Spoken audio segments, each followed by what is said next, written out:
Bonjour à toutes et à tous, j'espère que vous allez bien. Aujourd'hui, on découvre le numéro 74 de la collection Disney Hachette, consacré à Kida, du film Atlantide, l'Empire perdu, sorti en 2001. Alors la phrase que je vais vous dire maintenant, je la prononce jamais, voire presque jamais, mais Atlantide est un Disney que je n'ai pas aimé.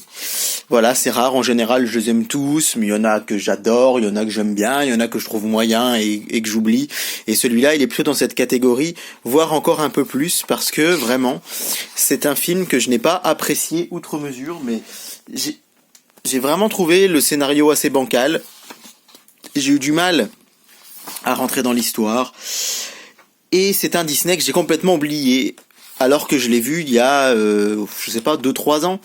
Je l'avais pas vu à l'époque, alors il fait partie d'une époque un peu sombre pour les studios Disney, où le succès n'était plus trop au rendez-vous après, donc il y a eu le Roi Lion comme gros succès, puis après Mulan, et puis petit à petit Pocahontas, le Bossu de Notre-Dame, ça a commencé à baisser un petit peu, et là en 2001 on est vraiment avant la phase de passage à la 3D, et on est vraiment dans un moment un peu creux pour les studios.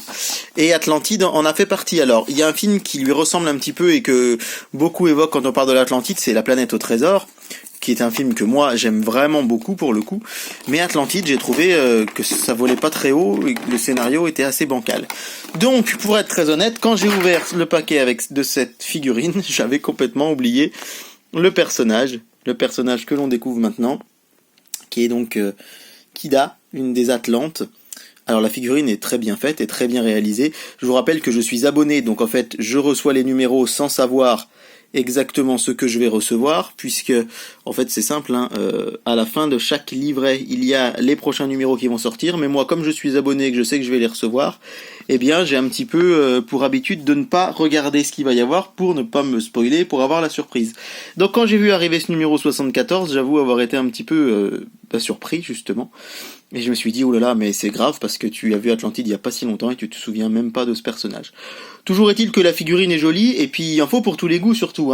Moi, j'étais raide fou quand j'ai vu que j'allais avoir Quasimodo par exemple, et je sais que Quasimodo, voilà, pour beaucoup, il y a beaucoup de gens qui n'aiment pas le Bossu de Notre-Dame, parce que j'ai du mal à comprendre, moi je l'adore, mais voilà. Il en faut donc pour tous les goûts, et si moi je suis pas fan de l'Atlantide, eh bien j'imagine que les fans de l'Atlantide sont heureux d'avoir découvert cette figurine, tout simplement parce que c'était loin d'être gagné qu'il y ait une figurine de ce film dedans. Alors, il reste 5 numéros à découvrir, puisque le 75, je l'ai reçu en même temps que le 74, donc il reste les numéros 76 à 80. J'espère peut-être voir justement La planète au trésor, ou un Disney peut-être un petit peu moins connu arriver. Mais en tout cas, pour ce numéro et cette jolie figurine, eh bien voilà, c'est l'Atlantide. Moi j'aimerais bien savoir si vous aimez ce film. Dites-moi en commentaire s'il vous plaît, dites-moi ce qui vous plaît pas, si c'est comme moi, j'aimerais bien avoir vos avis. Voilà, d'ici là, je vous souhaite une très belle journée, je vous dis à très bientôt pour la découverte d'une nouvelle figurine ou d'une nouvelle collection sur ma chaîne. Ciao!